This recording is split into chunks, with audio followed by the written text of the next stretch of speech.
मौर्य साम्राज्य का पतन हुआ।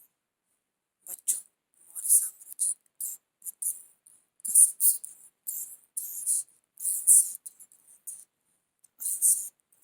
से अशोक के उत्तराधिकारियों में एक ऐसी आदत सी हुई थी कि उन्होंने शांति सुविधाओं हेतु उतना ध्यान नहीं दिया जितना कि व्यापक स्तर पर एक प्रशासक को रखना चाहिए था।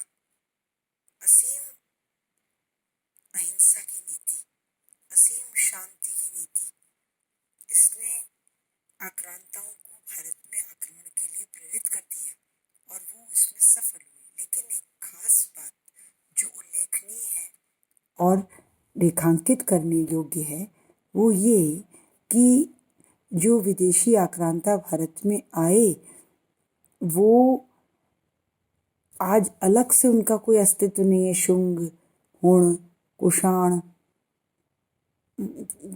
और ये सातवाहन, ये भारत में ऐसे रच बस गए कि इनका अलग से पृथक कोई अस्तित्व हमें दिखाई नहीं देता है।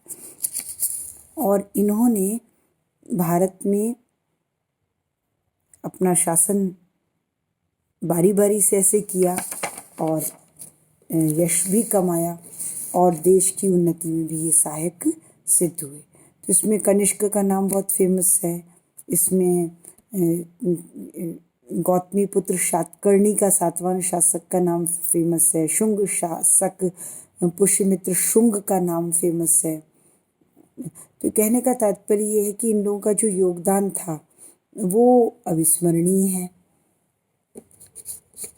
और इसी तरीके से इसी क्रम में जब हम आगे चलते हैं, आपको एक पृष्ठभूमि बता रही हूँ मैं, तो उस क्रम में एक महत्वपूर्ण बात जो मैं आपको बताना चाहती हूँ वो ये कि गुप्त काल आया। उससे पहले भारत में ये जातियाँ जो मैंने शुंग, कुषाण, सातवाहन, शक, ये ऐसे रच बस गए थे कि इनका अलग से कोई अस्तित्व भारत में नहीं था। इनकी कोई अलग से जाति के रूप में आप इनको बता नहीं सकते हो। वैसे मध्य एशिया देशों से आने वाली ऐसी जातियाँ थी जिनको वीरता वाली जाति कह सकते हैं, जो हमारी यहाँ की भारतीय सभ्यता और संस्कृति और जाति बिरादरी में रच बस गई थी। अब आएगा गुप्त काल। 320 में गुप्त काल श्री गुप्त ने इसकी स्थापना की। उसके बाद आप समुद्रगुप्त, चंद्रगुप्त, फिर समुद्रगुप्त, फिर चंद्रगुप्त विक्रमादित्य, है ना, स्कंदगुप्त। तो ये सब 320 से जो है एक लंबा समय चला, हर्षवर्धन से पहले तक, है ना, 465 ईस्वी तक लगभग। तो ये पूरा गुप्त काल स्वर्णयुग कहलाता है। इसमें विद्वानों जैसे कालिदास जैसा विद्वान हुआ। इस समय में बड़े बड़े साहित्यकार हुए, लेखक हुए, बहुत अच्छी अच्छी रचनाएं लिखी गई इस समय। और बौद्ध धर्म पर भी टीका, टिप्पणियाँ, किताबें लिखी गई। और कहने का तात्पर्य ये कि ये एक उन्नति का काल था, स्वर्णिम काल था, है ना। इसको यूटोपियन साम्राज्य से इसकी तुलना की गई है। फिर उसके बाद हर्ष का समय आया। 606 से 647 हर्ष गद्दी पर बैठा। हालांकि हर्ष बड़ा भाई नहीं था, लेकिन परिस्थिति जन्य हर्ष गद्दी पर बैठा। उसकी बहनोई की हत्या हुई थी। बहन को संरक्षण की आवश्यकता थी, भाई की हत्या हो गई थी। तो कहने का तात्पर्य कि हर्ष जब गद्दी पर बैठा तो कई परिस्थितियों से वो जूझ रहा था और उसने फिर अपने कन्नौज अपनी नई राजधानी बनाई। सभी की राजधानी मगध को केंद्र बनाकर प्राचीन भारत का विस्तार हुआ था, लेकिन इस समय जो राजधानी है वो हर्ष ने कन्नौज बनाई। तो कन्नौज राजधानी व्यापार वाणिज्य की दृष्टि से बहुत इम्पोर्टेंट थी। इसका तात्कालिक लाभ तो हुआ, लेकिन राजधानी को मध्य में पाटलिपुत्र में रहने देते हर्ष तो शायद ज़्यादा बेहतर होता।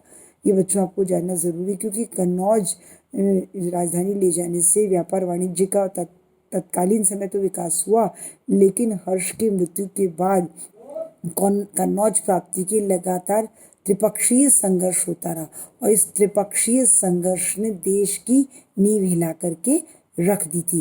परिस्थितियां बहुत ज़्यादा खराब हो गई थी और इस त्रिपक्षीय संघर्ष की वजह से जड़ें इतनी कमज़ोर हो गई कि विदेशी आक्रमण प्रारंभ हो गए और वो कालांतर में भी चलते रहे।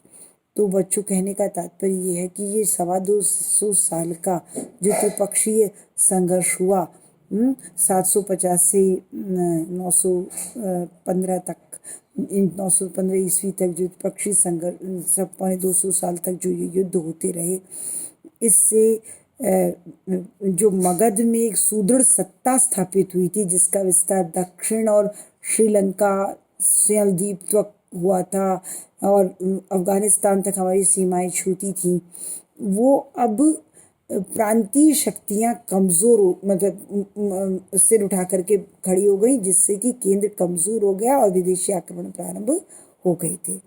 और इसी समय 712 में सिंध पर अरब आक्रमण हुआ था मोहम्मद बिन कासिम का। अब आपको अगले वाले अध्याय में आपको मैं तीसरा जो यूनिट है उसको समझाऊंगी। और कोई भी दिक्कत हो तो आप बच्चों हमसे सीधे संपर्क कर सकते हैं। धन्यवाद।